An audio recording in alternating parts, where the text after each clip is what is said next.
Hi, I'm David with VuWall, and we're at ISE 2020 showcasing TRx.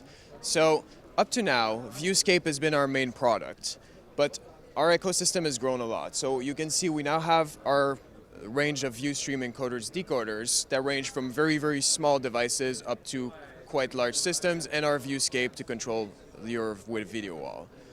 We now integrate also with third-party devices such as IHSE, Genetec, Milestone.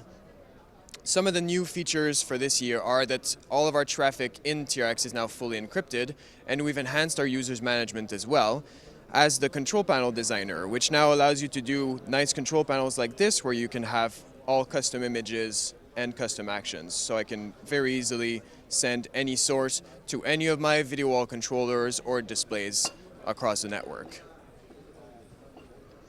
For more information, visit us at VuWall.com. Thank you.